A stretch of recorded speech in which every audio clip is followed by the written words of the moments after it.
Hello dear student, स्वागत है आपका आपके अपने चैनल हेम इलेक्ट्रिकल पावर में। आज हम बात करेंगे ऑब्जेक्टिव क्वेश्चनों के बारे में। हेलो डियर स्टूडेंट, स्वागत है आपका आपके अपने चैनल हेम इलेक्ट्रिकल पावर में। डियर स्टूडेंट, आज हम यहाँ पर कुछ रेजिस्टेंसों के बारे में डिस्कस करने वाले हैं। जो रेजिस्टेंस से हमारे क्वेश्चन आते हैं, एमसीक्यू या ऑब्जेक्टिव क्वेश्चन हमारे पेपरों के लिए या कोई कंपटीशन के लिए, उनको आज सॉल्व करने वाले हैं। बहुत आसान तरीके से समझने वाले हैं, सीखने वाले हैं। इन क्वेश्चनों के बारे में क्या होता है और क्यों होता है, इसका आज पूरा का पूरा आज हम डिस्कस करने वाले हैं। और पूरा इसमें आप लास्ट तक बने रहे वीडियो में, तो आपको सब चीज़ इसमें आसान हो जाएगा समझना। स्टार्ट करते हैं। फर्स्ट क्वेश्चन है, प्रतिरोध की इकाई क्या होती है? प्रतिरोध जो विद्युत धारा का विरोध करता है उसको हम प्रतिरोध बोलते हैं। तो प्रतिरोध का यहाँ पर इकाई क्या होती है? ओम लिखा हुआ है, वाट है, मोह है, एम्पियर है, तो क्या होता है?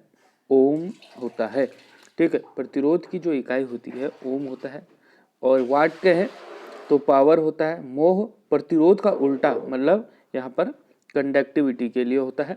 और एम्पियर करंट के लिए होता है। ठीक है, तो इस क्वेश्चन का आंसर रहेगा हमारा फर्स्ट ए, ओम। ठीक है, नेक्स्ट क्वेश्चन की ओर बढ़ते हैं। सेकंड नंबर का क्वेश्चन हमारा, किस नियम में स्थिर ताप पर बंद परिपथ में धारा, वोल्टेज और प्रतिरोध के बीच संबंध वर्णित किया गया है? तो ये तो हमें पता रहता है, सभी को ही पता रहता है। तो इसमें करेक्ट आंसर आप खुद ही चूज कर सकते हैं। किरचॉफ्स का फर्स्ट लॉ है, सेकंड लॉ है, जूल का नियम है, ओम्स का लॉ है। तो क्या होता है?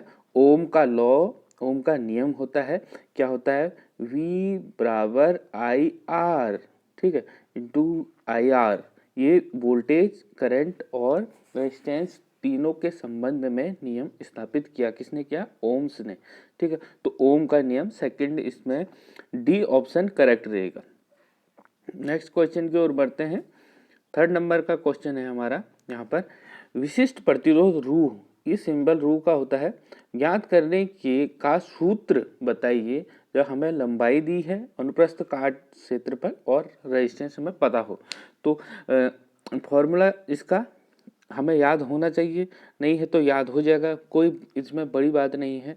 आर बराबर होता क्या है? आर बराबर होता है हमारा रो एल अपॉन ए होता है। ये फॉर्मूला तो हमें याद है, लेकिन अब इसमें थोड़ी सी घुमा के बोल दिया है। घुमा के क्या बोल दिया है? रो की जगह पे आर चले गया, आर की जगह पे रो चले गया।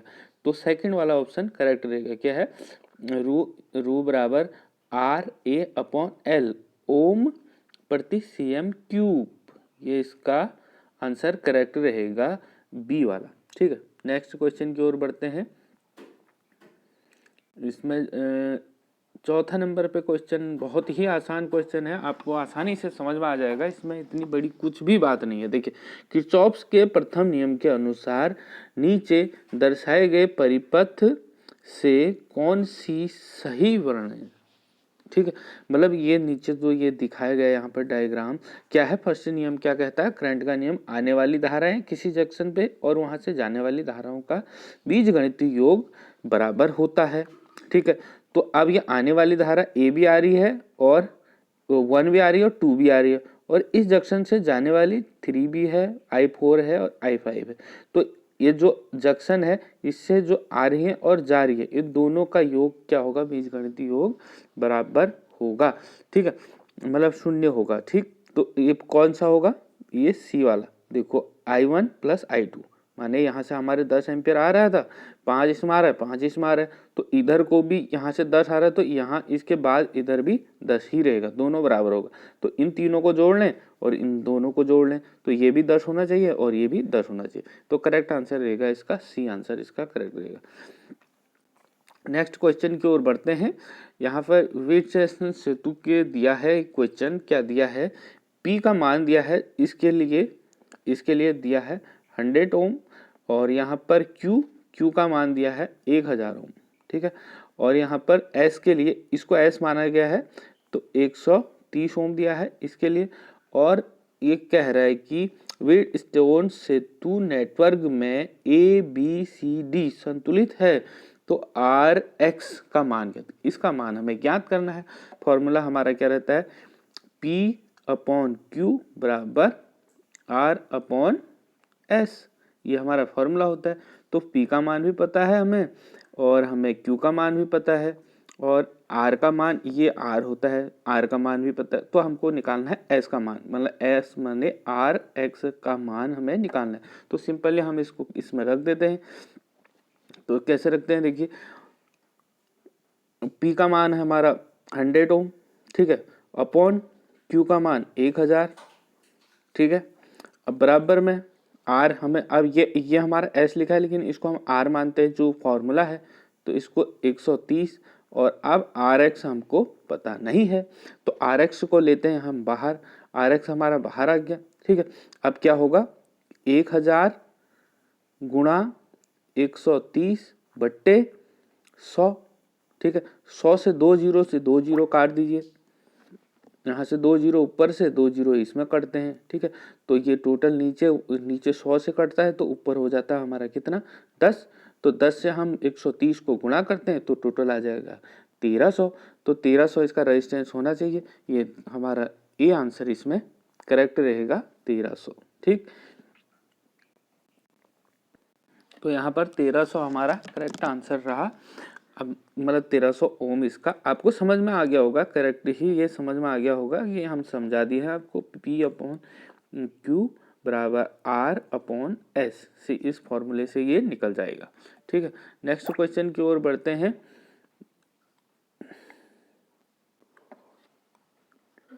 इलेक्ट्रिकल नेटवर्क में प्रत्येक जंक्शन पर जाने वाली धारा का योग और आने वाली और जाने वाली धाराओं का योग बराबर होता है। इस नियम का कहना है, कौन कहता है ऐसा कि आने वाली धारा है जंक्शन पर और जाने, अभी इससे पहले हमने एक क्वेश्चन सॉल्व करा था जिसमें इस टाइप से I1 I2 I3 I4 I5 ये जंक्शन से आने वाली जाने वाली धाराओं का, तो किरचॉफ का कौन सा प्रथम नियम, करंट लॉ, ये फर्स्ट वाला हमारा डी ऑप्शन करेक्ट रहेगा, ठीक है। ओम्स लॉ भी नहीं है, किरचॉफ का द्वितीय लॉ हमारा वोल्टेज के लिए होता है, प्रतिरोध का नियम भी नहीं है, ये हमारा नियम है किरचॉफ का प्रथम नियम, करंट के लिए बोला जाता है इसको, ठीक है। नेक्स्ट क्वेश्चन की ओर बढ़ते हैं। 7वां नंबर का क्वेश्चन हमारा, ओम के नियम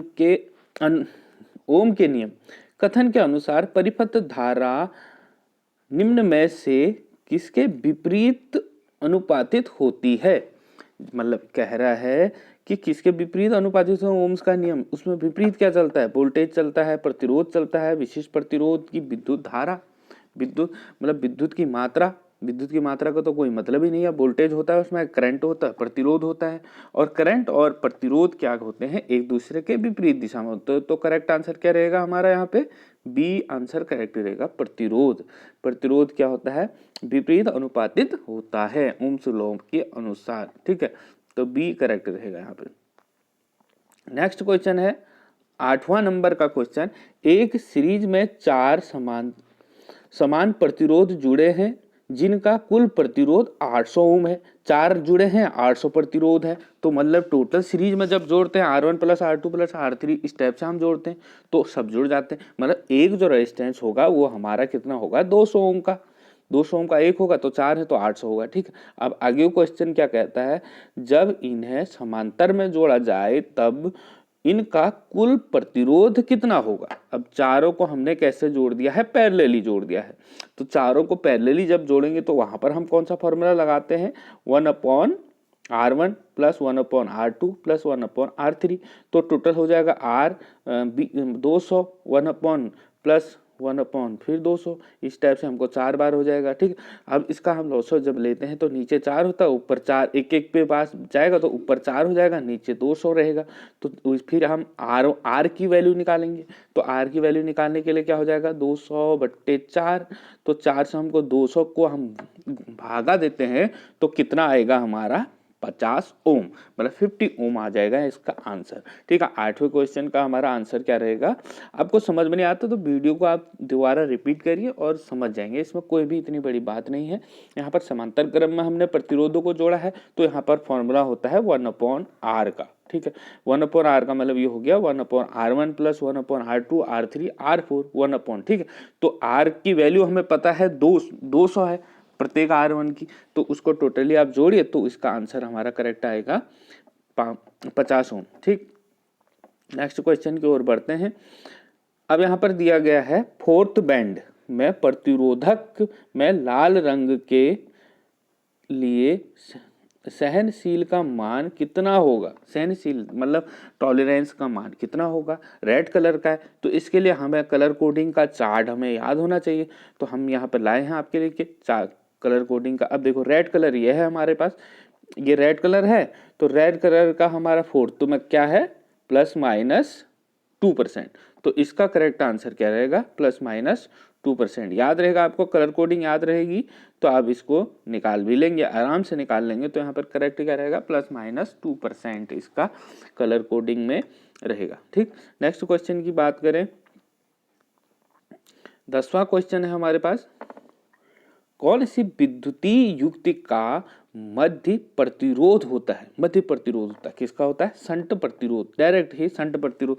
संट जब दो प्रतिरोधों को हम आपस में जोड़ते हैं तो उनका क्या हो जाता है? मध्य प्रतिरोध, मतलब उनका हाफ प्रतिरोध हो जाता है। 10-10 ओम के दो प्रतिरोधों को यदि हम समांतर में जोड़ दें तो उनका टोटल रेजिस्टेंस 5 ओम हो जाएगा। तो संट प्रतिरोध यहाँ पर करेक्ट आंसर इसका रहेगा।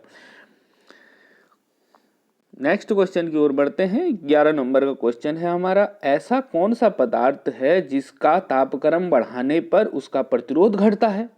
तो जो भी हमारे कंडक्टर होते हैं, कंडक्टरों में तो क्या होता है, जितना जितना उसका हमारा टेम्परेचर को बढ़ाएंगे उसका प्रतिरोध भी, रेजिस्टेंस भी उतना ही आगे को बढ़ता रहेगा। ठीक है, ऐसी घटनाएं किसमें होती हैं? प्रतिरोध बढ़ाने पर उसका रेजिस्टेंस घटा, तो ये हमारे इंसुलेटर और सेमीकंडक्टर में होता है। तो अब इसमें सेमीकंडक्टर कौन सा है या इंसुलेटर कौन सा है? टंगस्टन, कार्बन या नाइक्रोम या मैग्नीन? तो हमारा कार्बन क्या होता है? एक सेमीकंडक्टर। इंसुलेटर कोई है नहीं और तीनों ये कंडक्टर हैं, यहाँ पर टंगस्टन भी, नाइक्रोम भी और मैग्नीन भी। तो करेक्ट आंसर रहेगा यहाँ पर कार्बन। डन करते हैं बी को। ठीक है, नेक्स्ट क्वेश्चन की ओर बढ़े।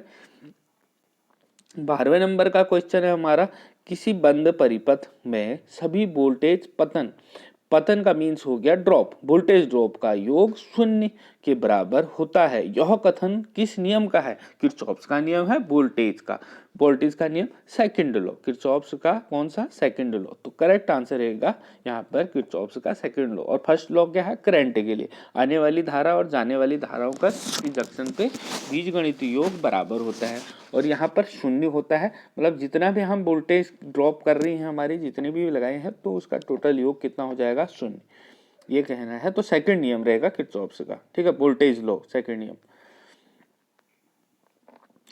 अब हम यहाँ पर फिर 13वां नंबर का क्वेश्चन है, प्रति ओम प्रति सेंटीग्रेड प्रतिरोध में बदलाव को कहा जाता है? क्या कहा जाता है? प्रतिरोध में बदलाव को कहा जाएगा क्या? विशिष्ट प्रतिरोध कहलाया जाएगा, प्रतिरोध का नियम कहलाया जाएगा, ऊर्जा का यांत्रिक तुल्यांक कहलाएगा, प्रतिरोधक का ताप गुणांक कहलाएगा। तो क्या कहलाएगा? प्रतिरोधक का ताप गुणांक। ओम भी दिया है, सेंटीग्रेड दिया है, तो किसके बारे में बोल रहा है? प्रतिरोध के बारे में। ताप गुणांक, सेंटीग्रेड, ताप गुणांक के बारे में। तो करेक्ट आंसर रहेगा डी, प्रतिरोधक का ताप गुणांक। ठीक, नेक्स्ट क्वेश्चन की ओर बढ़ते हैं। 14 नंबर पे क्वेश्चन दिया है यहाँ पर, इसने क्या है? चित्र में दर्शाए गए प्रतिरोध के चौथे नंबर का रंग भूरा हो तो उसका टॉलरेंस क्या होगा? टॉलरेंस का ये इसका चौथे नंबर का है। ठीक है, अब फर्स्ट में ऑरेंज, दूसरे में व्हाइट और तीसरे में गोल्ड है, चौथे में यहाँ पर ब्राउन है। तो ब्राउन कलर का टॉलरेंस कितना होता है, ये हमें चार्ट याद रहेगा तो हम इसको एकदम पे निकालेंगे। ठीक है, अब देखिए चार्ट हम यहाँ पर आपके लिए ये भी लेके आए हैं। देखो भूरा कलर का हम चौथा नंबर पे, देखिए टॉलरेंस क्या आता है? ये फर्स्ट है, दूसरा है, तीसरा है, ये चौथा नंबर है। अब फर्स्ट में कलर जो रहता है उसका फर्स्ट अंक लेते हैं, दूसरे का कलर दूसरा अंक लेते हैं, तीसरा क्या होता है? उसका मल्टीप्लायर होता है, उससे उसकी गुणा करते हैं। चौथा जो कलर रहता है वो उसका टॉलरेंस रहता है +-1। +-1 का मतलब है यदि 100 ओम का हमारा रेजिस्टेंस है, +-1 लिखा है लास्ट में, तो उसको 99 पे भी यूज कर सकते हैं और 101 पर भी उसका यूज कर सकते हैं रेजिस्टेंस। तो अब इसका भूरे कलर का टॉलरेंस कितना होता है? +-1। तो इस क्वेश्चन का आंसर क्या रहेगा हमारा? इसका रहेगा हमारा डी आंसर यहाँ पर करेक्ट रहेगा। ठीक है, डी डन करते हैं। नेक्स्ट क्वेश्चन की ओर बढ़ते हैं।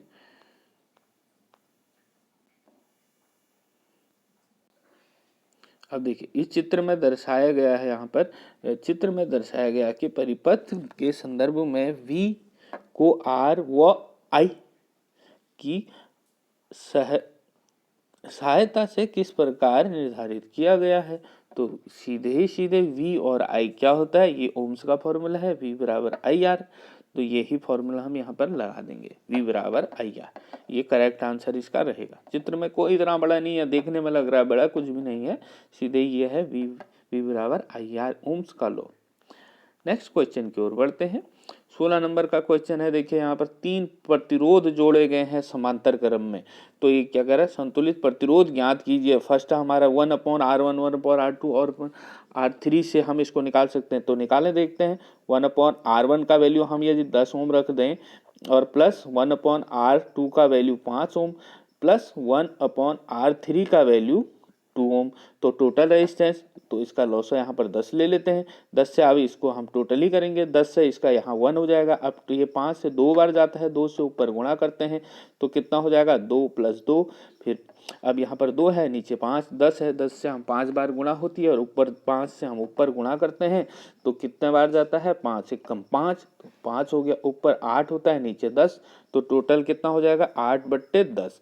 अब R की वैल्यू निकालनी है, तो R की वैल्यू निकालने के लिए ये उल्टा हो जाएगा। क्या हो जाएगा? 10/8 हो जाएगा। अब 10/, इसको हम इससे भागा करते हैं, 8 से डिवाइड कर लेते हैं 10 को, तो टोटल कितना आता है? एक बार जाएगा, फिर बचेगा 2, तो फिर 2 हो जाएगा तो 20 हो जाएगा, तो 8 दूना 16 हो जाएगा, 4 बचता है तो पंजे। तो टोटल इसका आंसर क्या आएगा हमारा? C 1/25। समझ में आ गया होगा बिल्कुल, ये बहुत ही आसान है। ये क्या है? एक हमारा पैरेलल सर्किट है। ठीक है, R1 R2 R3 1/R1 1 plus 1/R2 plus 1/R3 का फॉर्मूला हम यहाँ पे लगाएंगे तो हमारा आंसर करेक्ट यहाँ पर आ जाएगा। सी आंसर इसका करेक्ट है। नेक्स्ट क्वेश्चन की ओर बढ़ते हैं। यहाँ पर दिया है चित्र में रंग के कोडिंग के आधार पर प्रतिरोध ज्ञात कीजिए। बहुत ही आसान है, हमको इसमें आसान हो जाता है यदि हमको पूरा चार्ट यदि हम याद कर लेते हैं। ठीक है, यदि हमने पूरा चार्ट कलर कोडिंग का याद कर लिया तो कैसा भी रेजिस्टेंस हम उसका मान निकाल लेते हैं। फर्स्ट में कलर में दिया है ऑरेंज, दूसरा व्हाइट दिया है, तीसरा इसने गोल्डन और चौथा कोई भी कलर इसमें नहीं है टॉलरेंस के लिए। और यहाँ पर टॉलरेंस का कुछ इसने आंसर में कुछ भी ऐसा नहीं दिया है।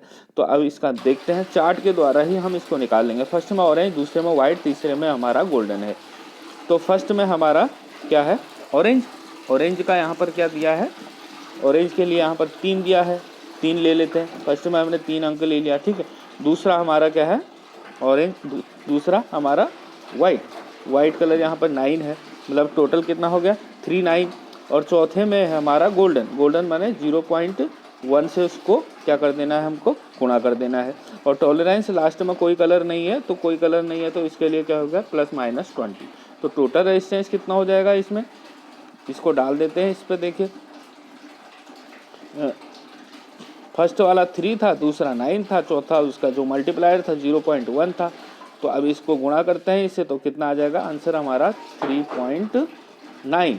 ये आंसर इसका करेक्ट रहेगा। तो इसमें कौन सा है? ए आंसर करेक्ट रहेगा। ठीक है, तो ये हमारा ए इसमें इसका ऑप्शन, इसका आंसर हो गया ए। नेक्स्ट क्वेश्चन की ओर बढ़े।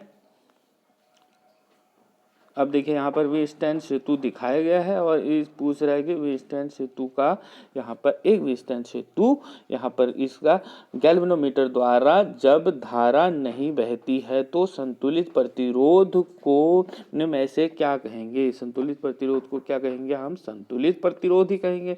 संतुलित अवस्था इसको बोला जाएगा। इसका बी आंसर करेक्ट रहेगा।